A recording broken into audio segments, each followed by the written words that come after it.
Bonjour à tous, bienvenue, je suis contente de vous retrouver dans cette série de capsules vidéo qui vont traiter des tics et du syndrome de Gilles de la Tourette. Voyons les thématiques que nous allons aborder au cours de ces différentes capsules vidéo.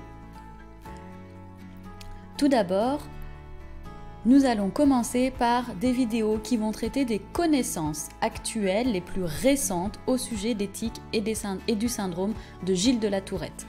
Nous allons expliquer comment on définit les tics, quelles sont les causes des tics, quelles sont les causes du syndrome de Gilles de la Tourette, quels sont les troubles ou les autres maladies qui sont fréquemment associées aux tics et au syndrome de Gilles de la Tourette. Nous verrons d'ailleurs quelle est la différence, s'il y en a, entre les tics et le syndrome de Gilles de la Tourette. Et à la toute fin de cette série de capsules vidéo, nous verrons s'il est possible de réduire les tics et si ça l'est, comment est-ce que l'on peut s'y prendre.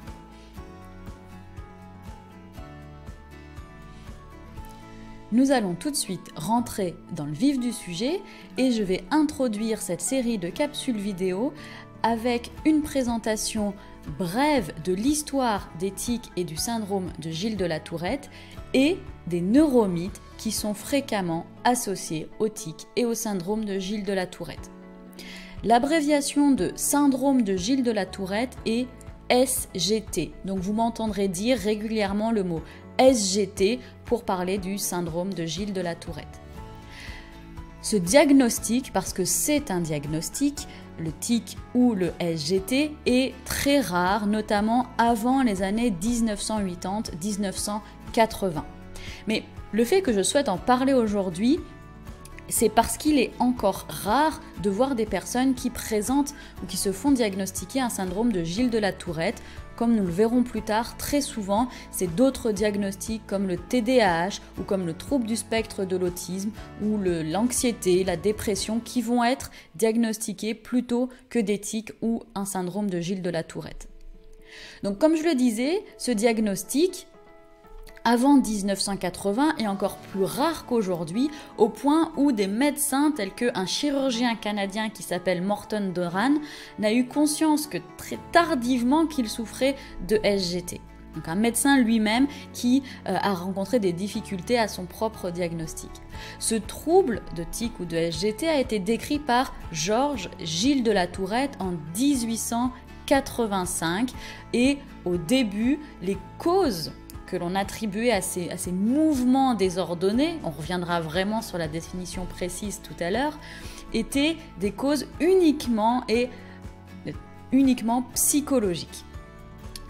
C'est la découverte de l'halopéridol, un médicament antipsychotique typique de la classe des neuroleptiques qui a démontré une efficacité pour diminuer les troubles tics.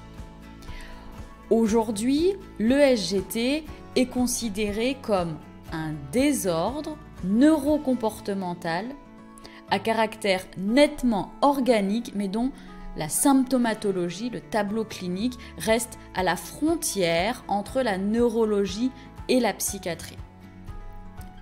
Voyons maintenant quels sont les neuromythes liés au syndrome de Gilles de la Tourette et aux tics. En 2018, il y a eu environ plus de 3500 publications d'articles sur le SGT dans la base documentaire internationale de l'APA. Il y a un certain nombre de fausses croyances qui sont liées au tics, des fausses croyances, des préjugés qui existent et qui perdurent au sujet du syndrome de Gilles de la Tourette. Tout d'abord, il y a les coprolalies et les copropraxies. Donc, qu'est-ce que c'est les coprolalies et les copropraxies? C'est le fait, les coprolalies, de dire des mots qui sont vulgaires, insultants, d'accord, à voix haute. Et les copropraxies, c'est le fait de faire des mouvements vulgaires et insultants. Et dans les films ou dans beaucoup de choses télévisées, visuelles, audiovisuelles, on reconnaît ou on croit reconnaître, on associe la présence d'un tic ou d'un SGT quasi uniquement à ces coprolalies ou à ces copropraxies.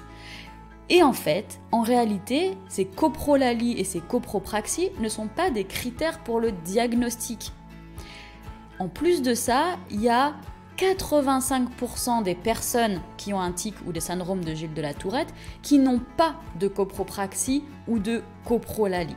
Donc ce sont des symptômes, des réels symptômes qui sont présents parfois, dans maximum 10% des cas, dans le syndrome de Gilles de la Tourette et des tics, mais qui ne sont pas du tout les signes les plus fréquents. On peut les observer, mais c'est vraiment très rare que les personnes aient des coprolalies ou des copropraxies. C'est très rare que les personnes insultent ou crachent sur les autres ou aient des gestes obscènes dans leur quotidien. Donc le fait d'avoir des coprolalies et des copropraxies, ça peut être un signe de Tourette, mais ce n'est pas du tout fréquent. Ensuite, un autre neuromythe, c'est le lien entre les tics et l'anxiété. La consultation pour les tics est vraiment très tardive, notamment parce que les mouvements brusques et involontaires que va faire la personne peuvent être attribués par l'entourage à des problématiques anxieuses par exemple. Sauf que ce que l'on sait actuellement, c'est que l'anxiété augmente les tics, mais par contre ce n'est pas l'étiologie, ce n'est pas la cause et c'est deux choses qui sont vraiment très différentes.